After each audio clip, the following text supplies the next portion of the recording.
Welcome to KBS World Radio. You're now tuned in to Korea24's Korea Book Club, where we explore the world of Korean literature. This is our weekend replay edition, playing back our book segment from Wednesday's show. We hope you enjoy it. I'm your host, Kwon Jang-woo. Here with me in the studio, as ever, we have with us our literary critic, Barry Welsh. Barry, hello. It's great to see you again. Yes, hello. It's great to be here. What do you have in store for us today? Well, today I am very excited to introduce a short story called Blessings that was very recently published in the brand new 2024 edition of the excellent Azalea Journal of Korean Literature and Culture. And the author today is Kang Hwagil, and the translator is Youngjae Josephine Bae. The Korean title of the story is Umbok, and it was originally published in Korean in 2019. And Kang is actually flying high at the moment. She first grabbed the spotlight with her 2017 novel Daran Saram, and this earned her not just one but two very prestigious awards, the Hungary Literature Award and a Young Authors Prize. And at the time, the judges called her a new voice for this bold and honest take on Korean society, and said that she was unafraid to confront challenging issues head on. And her work is often mentioned alongside another notable writer of the modern era, Cho Nam-ju, and especially her debut novel Kim Ji-young, born 1982. And that novel started or sparked or contributed to very significant conversations about gender equality in South Korea. And like Cho, Kang is seen as having a similar knack for cutting through the noise and talking about these issues with straightforward and what is often called a minimalist style of prose. She lets the weight of her words do the talking, I suppose we could say. And as a champion of feminist writing, Kang writes stories that often focus on women's lives, and writes stories that often have a twist or an element of unreliable narration, which you might also see in today's story. And she is interestingly inspired by lots of the English female Gothic romance writers of the 19th century, and many of her fans think that this adds a sort of a haunting dimension to her work. And it's no surprise that she's become such a standout figure, winning all of these awards. And she's had a couple of things translated into English, but this is the first one we're talking about, and it's an excellent introduction to her work, and I think a fascinating look at modern relationships and specific cultural traditions in South Korea. Okay, so she is quite a significant voice then in today's literary scene. That sounds quite exciting. So let's get stuck in. What is this short story, Blessings, about then?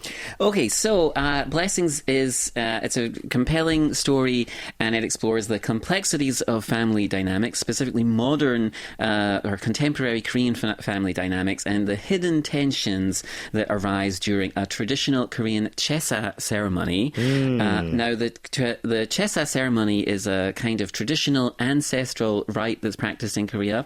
It's typically observed by families to honour and pay respects to their ancestors. It has a sort of very specific format that people follow. It's deeply rooted in Confucianism, and it emphasises filial piety and the overall importance of family lineage. So the story revolves around one of these ceremonies, and it's narrated by a young wife who is accompanying her husband to his family's ancestral ritual.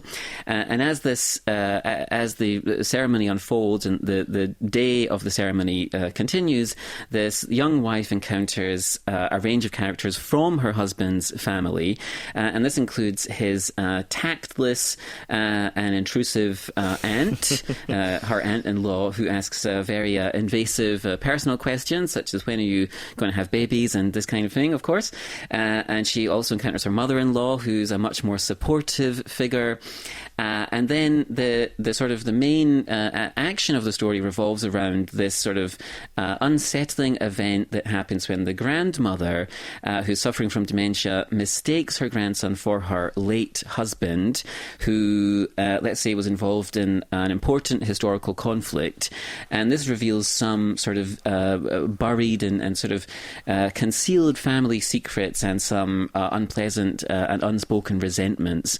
And so in the this sort of minimalist style that people praise Kang for, she sort of captures and dissects these unspoken emotions and the simmering conflicts that lie beneath the surface of these family obligations of the chesa ceremony. And so overall, I thought this was quite a poignant story. It's a reflection on the burden of tradition, and it's also about how traumas, past traumas, can echo through generations. Yes, the pressures faced by daughter-in-laws during chesa have long been documented. The burden of preparing the food, serving the family elders and dealing with the husband's family, all essentially as an outsider or newcomer to the family, of course. Right. So much so that there are supposedly quite a few families now where the daughter-in-law does not attend anymore, or families have given up chesas entirely, although I think most just carry them out in less intense manners than before. But anyway, you mentioned this aunt-in-law character. I understand that she is a central character through which we explore the themes of the story. Right, yeah. So like you're saying there, this, the way that the chesa ceremony is changing and fewer people are perhaps doing it or committing to it as fully. So the Kang uses this aunt character to sort of embody the difficult elements of the ceremony for the daughter-in-law. And so she is a pivotal character in the story, and she embodies this sort of resentment and the conflict that exists within the family, or at least as the young woman sees it. And she's kind of the villain of the family and the villain of the story in a way. And she makes these very sharp and intrusive comments about people, and this creates tension, between the sort of different members of the family, between the young woman and her husband, and between the young woman and her mother-in-law. But the aunt's behaviour. We sort of find out where that comes from. So her behaviour seems to stem from some sort of deeper sense of frustration. There's something behind it, and there's perhaps a lifetime of not being appreciated or being overburdened herself. And so we sort of get a backstory to the aunt in a way, and it's her interactions with these other family members that Kang uses that sort of dynamic to kind of reveal and comment on the complexities of these relationships. So you have this sort of discussion of where love and obligation often coexist at the same time with resentment and these kind of unspoken grievances between family members. And so her role highlights the way these sort of unresolved emotions can kind of fester and impact the entire family. Right, so she is the sort of villain, I guess, the cipher through which the story is told. But there are layers to her story as well, they say. Yeah. Barry, any final thoughts? Yes, right. So I think it's definitely a story that's worth searching out. So I thought it was a very powerful story, a good reminder of these sort of unspoken issues and problems that can afflict any family, like you said.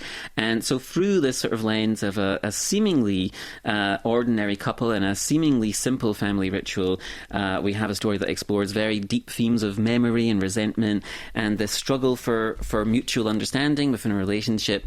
And I think it resonates because it's not just about this specific cultural practice, but about a universal challenge that we all face when dealing with family expectations, the unspoken personal histories, and just the general desire to be truly seen by the people that we care about. And I think it's a story that will linger with many people and most likely make you reflect on your own family dynamics after you've finished reading it. Indeed, as you said, it does seem to have struck a chord, particularly with young women in Korea.